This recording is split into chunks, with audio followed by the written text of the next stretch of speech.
Good morning everyone. Today we're going to have a little experiment about what happens to large sections of timber when you burn them. Here's my son Alexander and we're in my backyard, and I have here some large sections of timber. First of all, we've got a 180 by 90 pine. This is effectively just sections of pine framing glued together with a cross-link PVA. So there is some indentations in the side from where it's been dressed, but we'll see what that will do later on to our cut section after we burn them. We also have then a 180 by 120 section of local hardwoods. So this is a fairly pale material, it's relatively light, but it's a hardwood section. Again, they've just been glued up using cross-link PVA. So our little experiment today is that we're going to light the fire. We're going to put these in so that they hang over the fire. We're going to burn this end of the piece. We're going to keep the fire going until we get a very good char around the outside of the piece, probably in this half and this end, and then later on we'll take it back to the workshop and we'll slice through the wood to see the various layers, the char layer, the pyrolysis layer underneath that, and then the wood in the middle. So at the moment it's about midday, and from here we'll start to light the fire and put the wood in it. Al, would you like to start with the fire? Yes.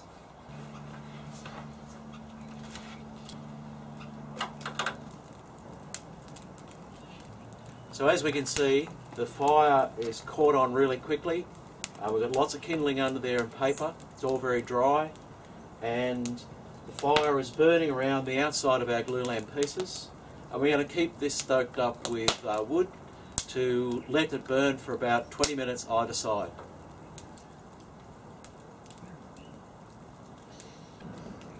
Okay, the fire's been burning now pretty solidly for a little over 15 minutes. So what we're going to do is we're going to rotate the elements. We're going to put the bottom one to the top and flip it over, and the top one to the bottom and flip it over.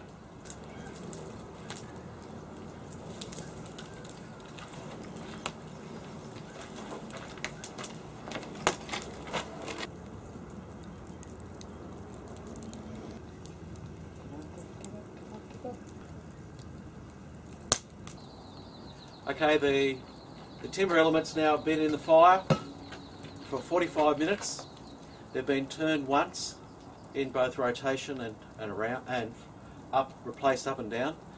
So what we're going to do now is we're going to take them off, we're going to spray them with water, we'll take them to the workshop, and then we'll slice them through to see what the wood looks like inside.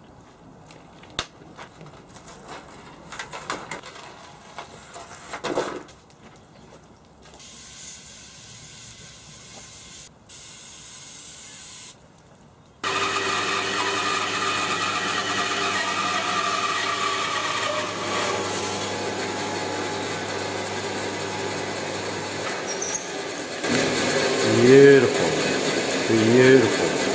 Just like in the textbooks they do. Just like in the textbooks. So what we have here is we've got this outside char layer that comes from the fire. There's directly underneath that char layer through here, we've got a layer of a pyrolysis layer. That's where the heat has caused the wood to start to biodegrade, and we can see that by this grey colour. And it would progress some way in, and then in the centre we still have the original wood from the material, and it's been protected from the fire by the char layer and the thermal resistance of the wood that doesn't let the heat get into the middle and start to break the wood down.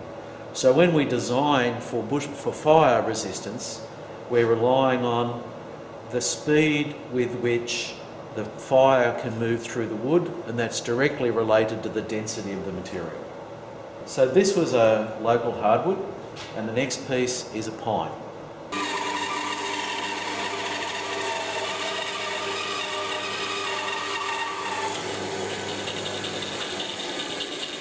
So again, if we look at the pine, which was a thinner piece and also a less dense piece, We've got the severe charring around the outside, and that would have depended upon when we turn the piece over the fire burning.